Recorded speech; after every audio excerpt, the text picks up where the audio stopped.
பிரியமானவர்களே, கர்த்தர் நல்லவர். இந்த நாள் கர்த்தர் உண்டு பண்ணின நாள். இந்த நாள் நிச்சயமாகவே அற்புதத்தின் நாள். நீங்கள் சுகத்தை பெற்று கொள்ளுகிற நாள். அற்புதங்களையும் அடையாளங்களையும் உங்க வாழ்க்கையில அனுபவிக்கிற நாள். விசுவாசத்தோடு ஆம் என்று சொல்லி நீங்க பெற்றுக்கொள்ளுங்க. கர்த்தருடைய வாக்குத்தத்தங்கள் எல்லாமே அவருக்குள், கிறிஸ்துவுக்குள் ஆம் என்றும் ஆமேன் என்றும் இருக்கிறது. இந்த காலை வேளையில ஒரு எதிர்பார்ப்போட சுகத்தை எல்லா விதத்திலையும், உங்களோட ஆரோக்கியத்திலையும் சரி, குடும்ப வாழ்க்கையிலையும் சரி, உங்களுடைய பொருளாதாரத்துல எல்லாவற்றிலும் நீங்கள் சுகத்தை பெற்றுக்கொண்டு, பிரியமானவனே உன் ஆத்துமா வாழ்கிறது போல நீ எல்லாவற்றிலும் சுகமாயிருக்கும்படி உன்னை வேண்டுகிறேன் என்ற வார்த்தையின்படி நிச்சயமாகவே நீங்கள் வாழ்ந்து சுகித்திருப்பீர்கள். கர்த்தர் நல்லவர். இந்த நாள்லயும் நாம் சத்தியத்துக்குள்ள போலாம். இன்றைக்கு மார்க்கு சுவிசேஷம் 7வது அதிகாரம் பாருங்க. மார்க்கு சுவிசேஷம் 7வது அதிகாரம். நான் சொல்ற 2 இன்சிடென்ட்டும் 26 37 வசனங்களுக்குள்ள இருக்கு. இன்றைக்கு ரொம்ப முக்கியமான வசனத்தை நம்ம பார்க்க போறோம். அவர் எல்லாவற்றையும் நன்றாய் செய்தார். பாருங்க, ஆண்டவர் சமூகத்துல வரும்போது, கர்த்தருடைய வார்த்தையை நம்பும் போது, விசுவாசிக்கும் போது, அவரிடத்துல ஒரே பதில் தான், ஆம். எல்லாமே பாசிட்டிவ் தான். அவர் எல்லாவற்றையும் நன்றாய் செய்தார். நீ கொஞ்சம் காத்துரு, கொஞ்சம் வெயிட் பண்ணு, இப்படி இரு அப்படி இருன்னு ஆண்டவர் சொல்றதே இல்லை. அவருடைய சமூகத்துல எல்லாமே ஆம் என்றும் ஆமேன் என்றும் இருக்கிறது. பாருங்க, நாம் சுகத்தோட நம்ம நன்றாய் இருக்கும்படி அப்படிதான் வசனம் சொல்லுது. நீங்களும் உங்கள் பிள்ளைகளும் உங்கள் தலைமுறையினரும் நன்றாய் இருக்கும்படி அப்படிதான் வார்த்தை சொல்லுது. பாருங்க, இந்த மார்க் 7:26 37 வசனங்களுக்குள்ள நம்ம ஒரு இன்சிடென்ட்டை பார்க்க போறோம். அங்க ஒரு தாய் பாருங்க, மகளுக்காக இயேசுவின் இடத்துல வர்றா. இன்றைக்கு அநேகர் ரொம்ப தேவையோட இந்த செய்தியை நீங்க கேட்டுக்கொண்டிருக்கலாம். என்ன தேவையோட நீங்க வந்திருக்கீங்களோ எனக்கு தெரியல, ஆனா நீங்க மிகுந்த தேவையோடு வந்திருக்கீங்க. அதனாலதான் கர்த்தர் இந்த வார்த்தையை அனுப்பி இருக்கிறார். பாருங்க, சுகத்தை பெற்றுக்கொள்ளும்படியாக ஒருவேளை நீங்க காத்து கொண்டிருக்கலாம். ஆண்டவர் இந்த காலை வேளையில உங்களை பார்த்து சொல்ற வசனம் என்னன்னா, அவர் எல்லாவற்றையும் நன்றாய் செய்தார். பாருங்க, இன்னைக்கு பாருங்க, அந்த ஸ்திரீ தன்னுடைய மகள், பிசாசு பிடித்த தன்னுடைய மகளுக்காக ஆண்டவரிடத்துல வர்றா. ஆண்டவர் என்னெல்லாம் வார்த்தைகளை சொல்றாரு, ஆனா இவ பொறுமையோடு எல்லாத்துக்கும் பதில் சொல்லிட்டு இருக்கிறா. இவளுடைய விசுவாசத்தை பார்த்து ஆண்டவர் ஆச்சரியப்படுறாரு. அதை தான் இன்னைக்கு நம்ம பார்க்க போறோம். அவளுடைய விசுவாசம் மகளுக்கு சுகத்தை கொடுத்தது. பாருங்க, மார்க் 7:26 அந்த ஸ்திரீ சிரோபேனிக்கேயா தேசத்தாளாகிய கிரேக்க ஸ்திரீயா இருந்தால் அவள் தன் மகளை பிடித்திருந்த பிசாசை துரத்திவிட வேண்டும் என்று அவரை வேண்டிக் கொண்டாள். இயேசு அவளை நோக்கி, முந்தி பிள்ளைகள் திருப்தி அடையட்டும், பிள்ளைகளின் அப்பத்தை எடுத்து நாய்க்குட்டிகளுக்கு போடுகிறது நல்லதல்ல என்றார். முந்தி பிள்ளைகள் திருப்தி அடையட்டும், அதாவது இஸ்ரவேல் ஜனங்கள் அவங்க முதல்ல திருப்தி அடையட்டும். நீ ஒரு புறஜாதி, சிரோபேனிக்கேயா ஸ்திரீ, நீ அவருடைய ராஜ்யத்துக்குள்ள இல்ல, என்னுடைய ராஜ்யத்துக்குள்ள இல்ல. அதனால முந்தி பிள்ளைகள் திருப்தி அடையட்டும், பிள்ளைகளுடைய அப்பத்தை எடுத்து நாய்க்குட்டிகளுக்கு, புறஜாதிகளுக்கு போடுறது அது வழக்கம் இல்லை அப்படின்னு சொல்லி ஆண்டவர் சொல்றாரு. பாருங்க, ஆனாலும் இந்த ஸ்திரீ இயேசுவின் மேல் விசுவாசம் உள்ளவளா என்ன வார்த்தை சொல்றான்னு பாருங்க.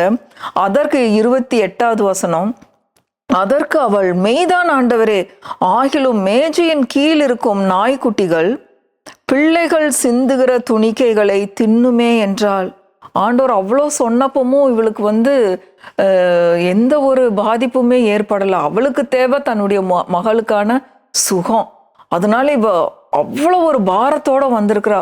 பரவாயில்ல ஆண்டவரே, நான் நாய்க்குட்டியா கூட இருந்துக்கிறேன், ஆனாலும் மேஜையிலிருந்து விழுகிற துணிக்கைகளை நாய்க்குட்டிக பொறுக்கி திங்குமே, அந்த மாதிரி எனக்கு நீங்க நாய்க்குட்டிக்கு போடுற மாதிரி எனக்கு நீங்க ஒரு சுகத்தை கொடுத்தீங்கன்னா நான் சந்தோஷமா போயிருவேன் அப்படின்னு சொல்லி தன்னுடைய மகளுக்காக ஆண்டவர் இடத்துல பரிந்து பேசி கொண்டிருக்கிறா. பாருங்க, அடுத்தது ஆண்டவர் சொல்றாரு பாருங்க, 29வது வசனம், அப்பொழுது அவர், நீ சொன்ன அந்த வார்த்தை நிமித்தம் போகலாம், பிசாசு உன் மகளை விட்டு நீங்கி போயிற்று என்றார். ஆண்டவர் சொல்றாரு, நீ அந்த வார்த்தை சொன்ன, நாய்க்குட்டினாலும் பரவாயில்ல, எனக்கு சுகம் வேணும்.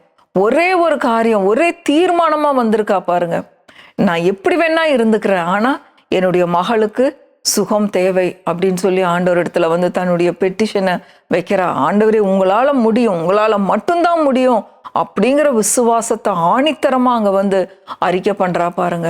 அப்ப ஆண்டவர் அவளுடைய விசுவாசத்தை பார்த்து சொல்றாரு, நீ போகலாம், உன்னுடைய மகள் குணமா இருக்கிறா அப்படின்னு சொல்லி ஆண்டவர் சொல்லி அனுப்புறாரு. இவ வீட்டுக்கு போகும்போது நடந்தது என்னன்னு பாருங்க. 30வது வசனம். அவள் தன் வீட்டுக்கு வந்த பொழுது பிசாசு போய்விட்டதையும் தன் மகள் கட்டிலில் படுத்திருக்கிறதையும் கண்டாள். பிரியமானவர்களே, இதை உங்க வாக்கு தத்தமா எடுத்துக்கோங்க. நீங்க என்ன பிரச்சனையோடு இன்றைக்கு இந்த செய்தியை கேட்டுக்கொண்டிருக்கீங்களோ பரவாயில்ல, கர்த்தர் தம்முடைய வசனத்தை அனுப்பி இருக்கிறார்.